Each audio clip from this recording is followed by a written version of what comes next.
Seguimos en Weekend, una tarde de domingo, por supuesto, y nos viene a visitar un historiador, un docente, el doctor Alberto Letieri. ¿Qué tal, Alberto? ¿Cómo estás? ¿Cómo te va? Gracias por estar con nosotros. No, por favor. Primero profesor mío fuiste, hace Así unos es. tantos años, y ahí nació nuestra relación de alguna manera, y algún tipo de acercamiento ideológico, digo, porque vos también como docente tenés una perspectiva y por supuesto una posición. Bueno, naturalmente creo que todos la tenemos, ¿no? La neutralidad no existe, existe de alguna manera un posicionamiento, ya que todos tenemos una perspectiva de sociedad, un modelo de país que defendemos y que tratamos de sostener, pero evidentemente desde una perspectiva crítica, ¿no? A ver, la historia, en algún momento se habló de revisionismo, y era como que había una historia oficial y la otra, la que no se contaba en los libros, por supuesto, estaba ahí, archivada. Ahora, el que empezó a indagar, empezó a buscar, fue como un gran pecador de alguna manera. Mira, el revisionismo existe como la contrapartida o la visión en espejo de la historia oficial del liberalismo, ¿no? Después aparece la mirada del marxismo que interpreta desde otra perspectiva. Y ahora yo creo que estamos en una etapa nueva, una etapa en la cual, digamos, podemos hablar de una especie de neorevisionismo, pero fundamentalmente incorporando nuevos temas y actores sociales que son fundamentales, el caso de la mujer, de los jóvenes, de las minorías étnicas y demás, de las minorías incluso culturales, que son determinantes, y tratar de analizar cómo fue su aparición y su desarrollo a lo largo de la historia. A ver, la historia argentina nacional y popular. Ya esta es la segunda versión y en 3 meses ya está...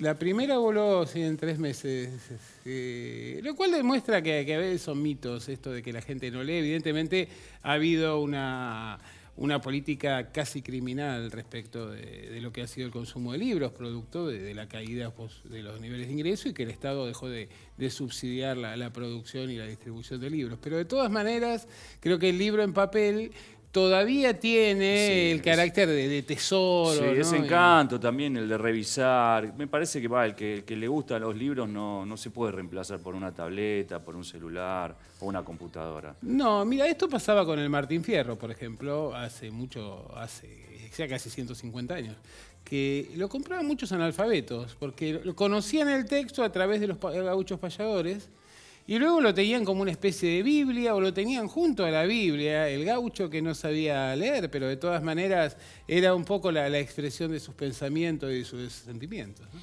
¿Qué podemos encontrar en la historia argentina nacional y popular también? A ver, en el título ya estás marcando, por supuesto, una visión de las cosas. Una visión de las cosas que en realidad tiene que ver con la mirada, una mirada de la historia de nuestro país desde los pueblos originarios hasta 2010.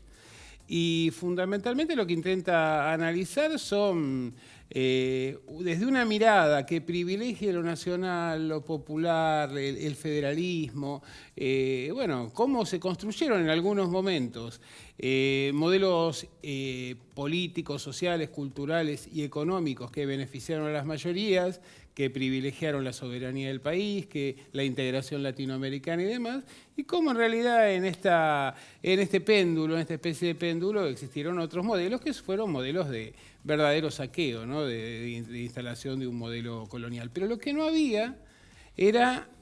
por un lado es un texto que es actualizado en cuanto a los contenidos y a las temáticas, y por el otro lado que analiza el conjunto de la historia argentina, porque en realidad no teníamos hasta ahora un libro que analizara toda la historia argentina desde esta mirada. Ahora, vamos a los 70 años, ¿no? Parece que el que gana las elecciones gana la batalla dialéctica, por lo tanto impone temas en los medios de comunicación y hasta en los WhatsApp, en las redes y todo esto. Durante estos últimos 4 años se vio un ataque furtivo contra el peronismo, como que los peores males de la Argentina nacieron con el peronismo mismo. ¿Qué podemos analizar de esto?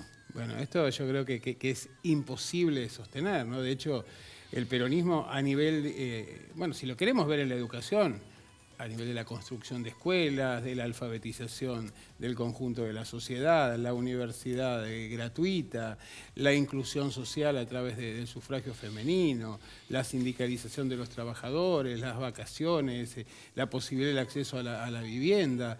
En realidad el peronismo lo que hizo fue compensar, fue ser un gran compensador de las desigualdades, impulsando un modelo de justicia social por el cual el empresario no dejaba de ganar, pero había un proceso de distribución. Esto de que tratar de construir una sociedad democrática, no solo desde las prácticas políticas, sino también fundamentalmente lo que tiene que ver con el reparto de riquezas.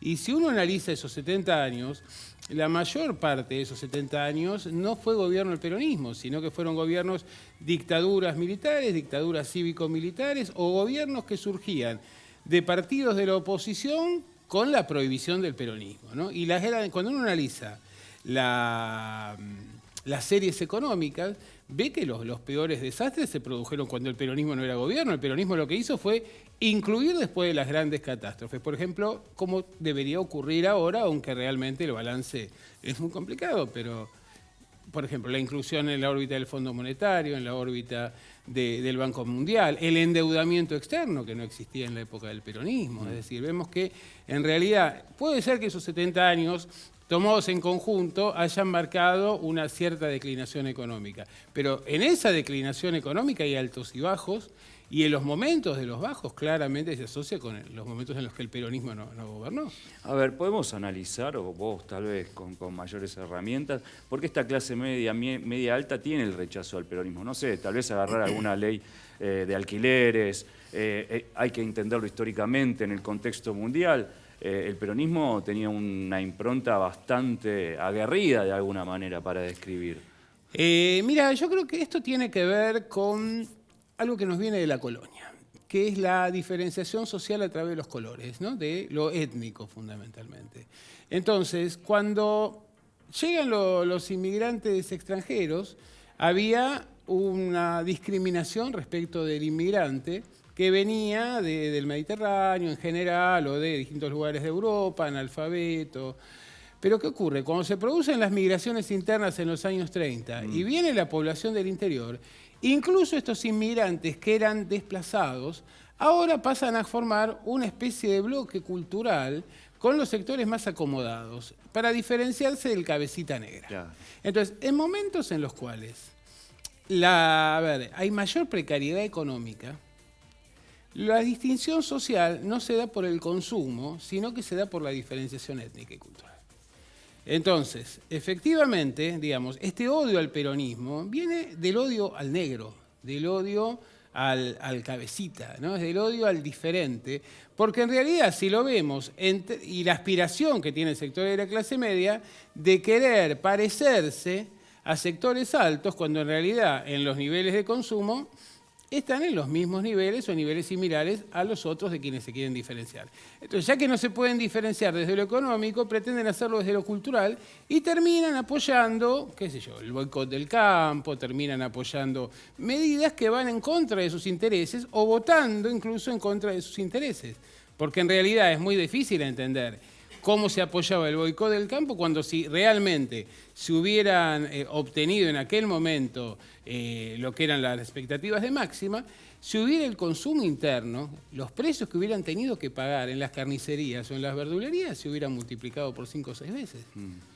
Ahora, analizando un poco con la historia, y vos sos experto en esto, estamos hablando de una matriz económica del campo, ¿no? Regida hace ¿cuánto? Casi 200 años.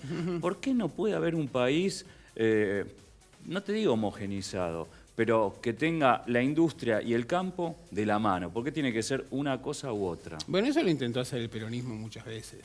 El problema es que hay un sector muy consolidado que se define como dueño de la Argentina, de alguna manera, y que impide sistemáticamente, a través de lo que pueda, de golpes de mercado, de golpes de Estado, demás, que surge y se consolide un sector industrial moderno, no un sector prebendario, sino una industria real. ¿Y por qué?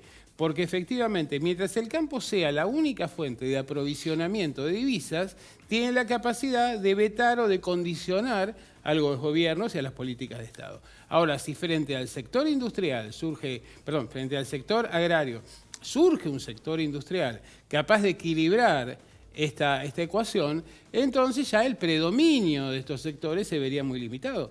Por eso el proyecto del campo en el siglo XIX, en el siglo XX y en el siglo XXI es siempre el mismo.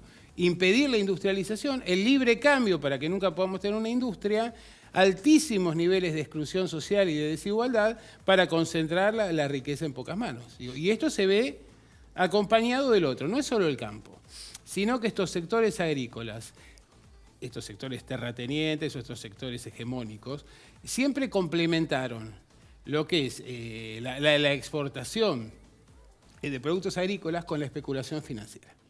La especulación, la bicicleta financiera, no es un producto actual, sino que estuvo vigente por lo menos desde mediados del siglo XIX, claramente, y era la combinación, es decir, altos ingresos y en lugar de reinvertir o invertir en infraestructura, ¿qué era lo que se hacía? Básicamente se buscaban oportunidades de especulación financiera en las burbujas de la época, que entonces llamaban oportunidades para descremar. Ahora, vamos un poco más a, un héroe, el padre de la patria. Hablemos de San Martín, ¿te parece un poco, si es posible?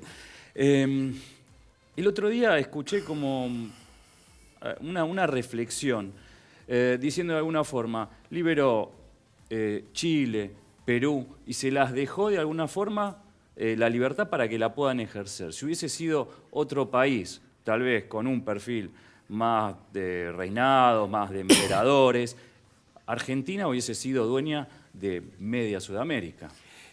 Bueno, pero eso estaba totalmente en contra del pensamiento de San Martín. San Martín tenía una visión que además es una visión que surge de la propia colonia, que tiene que ver con el hecho de que la soberanía está en los pueblos, es decir, que cada pueblo que tenía un cabildo tenía derecho a tener su gobierno.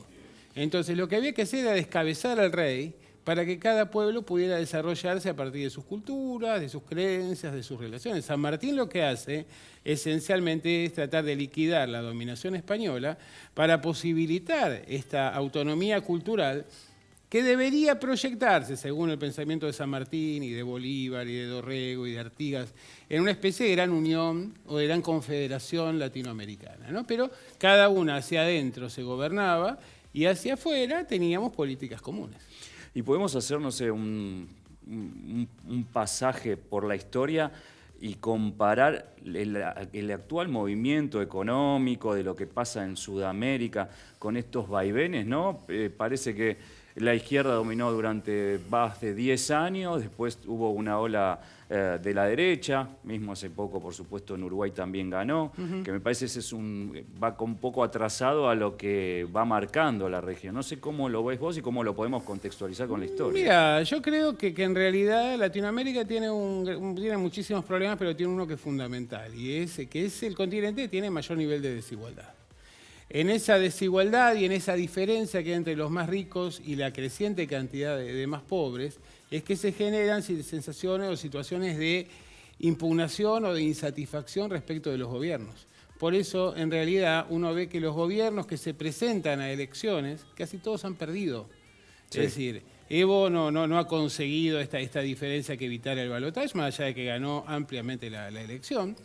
En el caso de Uruguay, el Frente Amplio de alguna manera agotó ciertas expectativas sociales. Aquí vimos como en 2015 tuvimos una movida buscando un recambio y luego cuando se ve que ese recambio no llega, se vuelve nuevamente a la receta que sí dio éxito en la historia argentina, que es la de la inclusión que surge del peronismo. Pero lo que estamos viendo fundamentalmente es esto, es decir, la insatisfacción de la sociedad frente a la desigualdad se traduce en una crítica y muy negativa y con la pérdida de elecciones.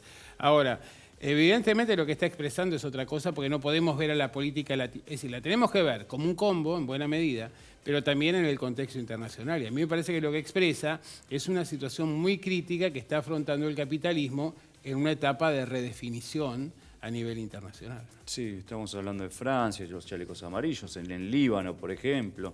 Sí, por supuesto. Esto atraviesa el planeta. De hecho, ya tuvimos crisis de la deuda en Grecia, tuvimos crisis de la guerra en Portugal, de la deuda en Portugal, tuvimos grandes problemas. Por eso el Papa ha señalado esto de, que estamos en una tercera guerra mundial, que efectivamente yo creo que es así, que se traduce en mecanismos y en prácticas que no son las convencionales, pero que claramente muestra un mundo que está en un estado de ebullición.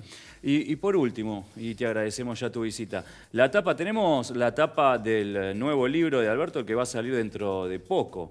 A ver, En pelotas y a los gritos, historia de la pasión por el mando en la Argentina. Mirá qué interesante, la pasión por el mando, y es necesaria para un político. Para un político es necesaria, también es necesario para una sociedad que se articule un sistema político que dé respuesta a las expectativas del conjunto de la sociedad, ¿no? Y esto es una frase de San Martín, que en algún momento cuando se le dice a San Martín, tenemos que volver a ser colonia porque no tenemos recursos, muy parecido a lo que pasa ahora. Y San Martín dice, bueno, la soberanía ante todo, y de últimas haremos como nuestros hermanos los indios, lucharemos en pelota y a los gritos, pero básicamente para tratar de sostener la soberanía, la autonomía del país. Si vos te fijás, ayer, bueno, estuvo esta reunión estos días, en la semana que pasó, de Duhalde con Alberto Sí. Fernández, y ahí, bueno, Duhalde dijo, se pagará después de la reunión en la medida en que se pueda, y Alberto dijo, no vamos a pagar lo que no tenemos. Es decir, creo que claramente lo que se está evidenciando es esto, al menos como pretensión, el hecho de privilegiar la integridad del país por encima de los condicionamientos económicos. Bueno, y esto, Editorial Prometeo, lo podemos ver en todas las librerías, lo podemos adquirir, Sí, ¿no? sí, en todas las librerías, online también en la editorial. Bueno, Alberto Lettieri, muchas gracias por haber estado con nosotros. No, por favor, muchas gracias a vos. Nos vemos.